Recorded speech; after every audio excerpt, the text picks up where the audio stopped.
10 Bizarre Facts About the Pharaohs of Ancient Egypt. The pharaohs of Egypt were treated like gods.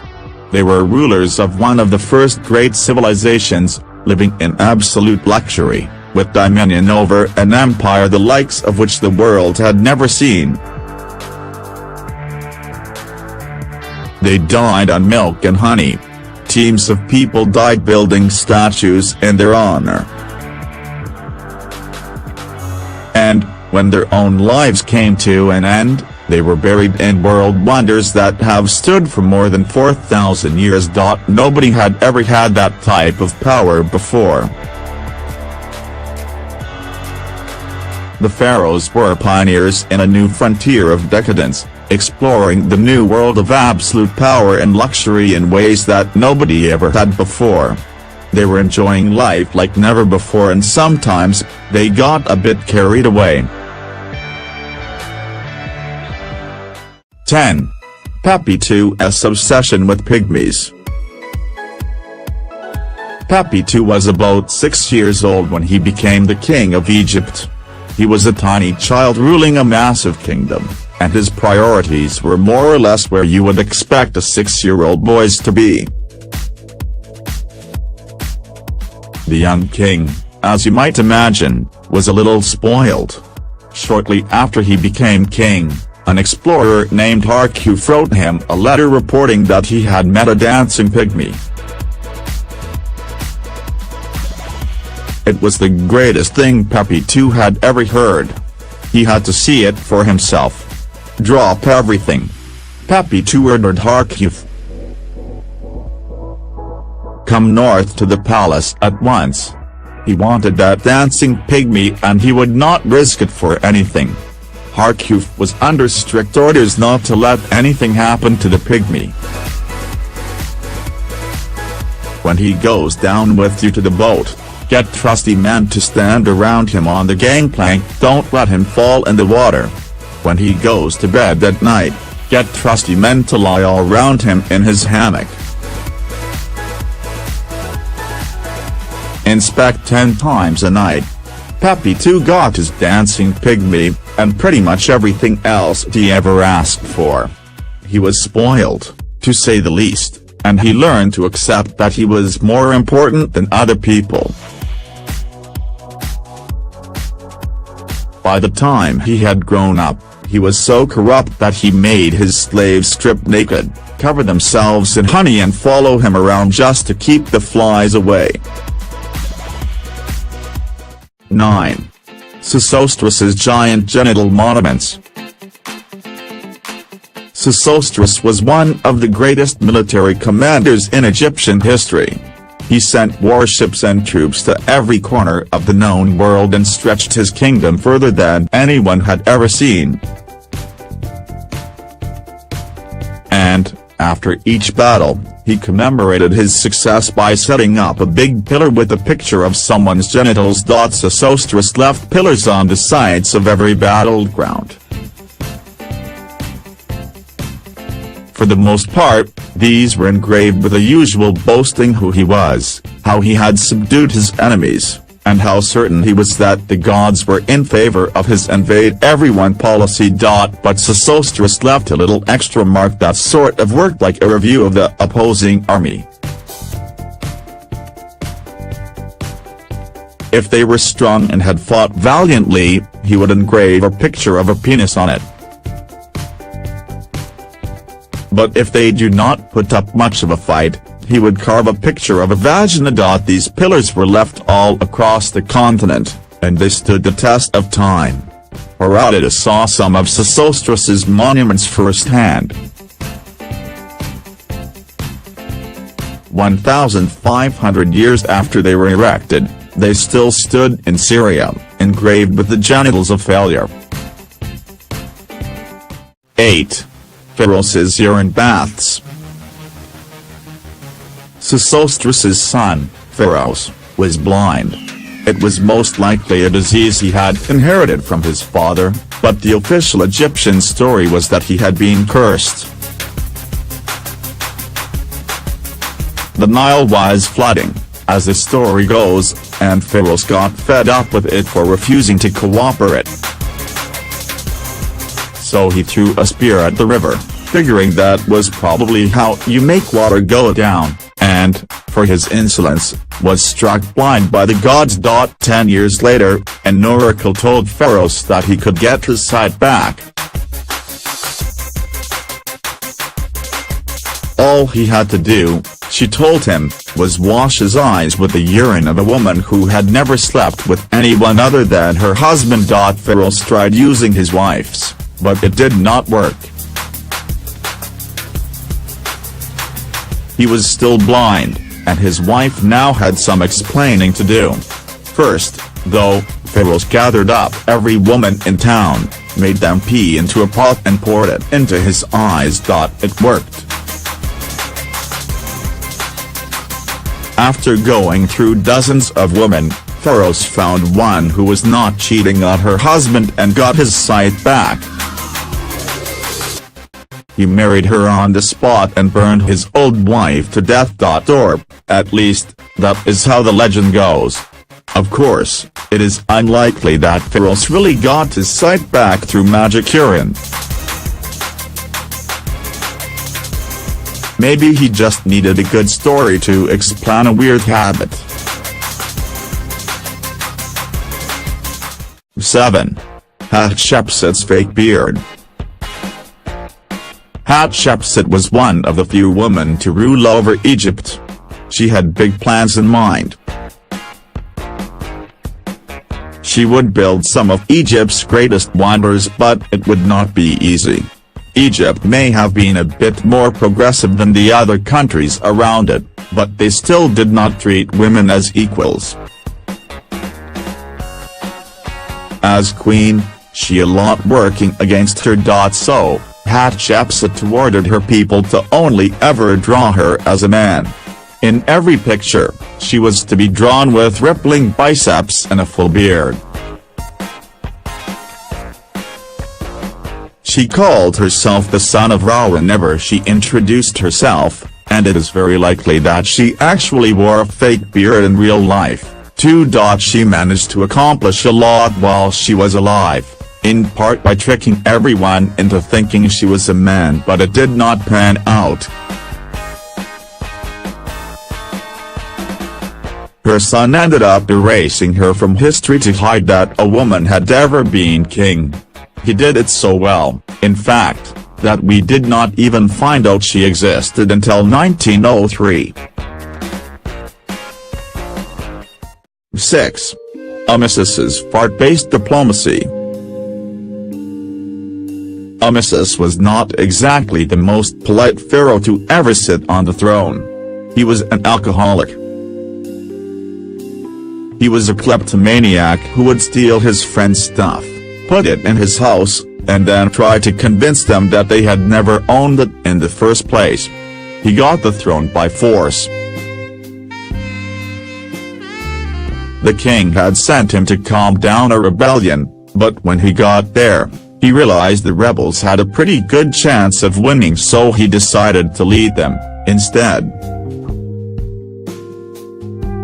Ever a master of tact, he sent the king his declaration of war by lifting up his leg, farting, and telling a messenger, "Take that back to the king." All Amesis's uncouth habits, though, actually led to some major reforms. When he had been a poor kleptomaniac, he had been sent to stand in front of oracles who were supposed to be able to divine whether he was innocent or guilty. When he was king, every oracle who had let him off the hook was punished for being a fraud. If they had really been able to speak to God, Amesis figured, they would have known he was guilty. 5. Actisenza's city of noseless criminals. Amesis's people did not put up with him for long. He was a harsh ruler, and it did not take long before he was overthrown. This time, the revolution was led by an Ethiopian named Actisens, who was determined to take a gentler approach. Actissens had a new idea for dealing with criminals. Every person who committed a crime, he ruled, would have their nose cut off. Then they would be sent off to a town he called Rhinocolura, literally, the town of cut-off noses. This would have been one hell of a weird town to visit. It was exclusively populated by noseless criminals, forced to fend for themselves in one of the harshest environments in the country. The water was contaminated, and they lived off scattered pieces of detritus that they found lying around. Today that sounds harsh, but for a 6th century BC ruler, this was considered the height of benevolence.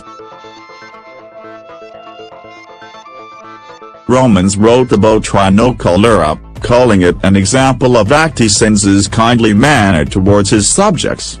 Back then, if you broke the law and just lost your nose, you were getting off easy.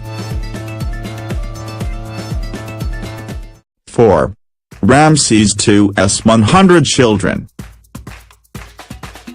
Ramses II lived so long that people started getting seriously worried that he might never die. In a time when most kings got assassinated within the first few years, Ramses II lived to be 91 years old. He enjoyed his time alive, too.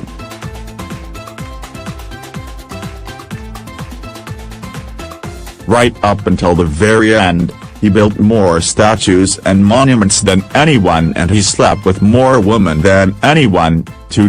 By the time he had died, Ramses II had at least 100 children with at least 9 wives. It took a lot of sleeping with women to get there, but he made sure he put the hours in. Ramses II married pretty well every girl he saw. When he invaded Geta, he refused to sign a peace treaty unless they handed over their eldest daughter. And he did not shy away from his daughters, either. He married at least 3 of his own kids, including his firstborn. He may have married 4. Historians are not sure whether his wife Hanut-Maya was his daughter or his sister, but, since this is Ramses II we are talking about, there is no reason that daughter, sister, and wife have to be mutually exclusive. 3. Cambyses's hatred for animals. Cambyses was not actually Egyptian, he was Persian, and the son of Cyrus the Great. After his nation conquered Egypt, though, he was put in charge of the country. And so, he was a ruler of Egypt and, apparently, someone who absolutely hated animals. Nearly every story the Egyptians told about Cambyses involved him ruining the life of one animal or another. Early on, he went to see Apis, a bull the Egyptians treated as a god. Right in front of the priests of Apis, he pulled out a dagger and started stabbing the bull, laughing at them and saying, "This is a god worthy of the Egyptians." It was not just that he liked picking on Egyptians, though. He just liked watching animals suffer. In his spare time, he put on fights between lion cubs and puppies and made his wife watch as they tore each other apart. 2. Akhenaten's city built on broken backs. Akhenaten changed Egypt completely. Before he took the throne, the Egyptians had many gods, but Akhenaten cut out every god but one, Aten, the god of the sun. It meant a major upheaval in how Egypt was run, and it took a lot of work to do it. So much, in fact, that he literally worked his people to death. He built a whole new city, Amarna, in honor of his god. He moved 20,000 people there and had them build it, no matter how badly their bodies ached. These people had to push through everything. Based on the bones in the town cemetery, more than 2/3 of his workers broke a bone while they were working, and a good 1/3 of them broke their spines. The people were barely fed. Almost every person in the town was malnourished, and they were not allowed to do anything about it. If they broke rank and tried to snatch a little something extra, they were sentenced to be repeatedly stabbed, and it was all for nothing. As soon as Akhenaten died, everything he did was destroyed. His very name was erased from Egyptian history.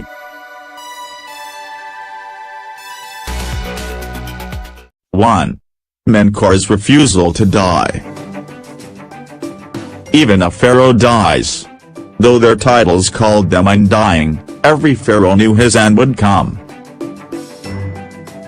And, though they built pyramids to take them onto the afterlife, every pharaoh must have had his doubts about what would come when they closed their eyes for the last time. Menkaur, a pharaoh who ruled in the 26th century BC, definitely had his doubts.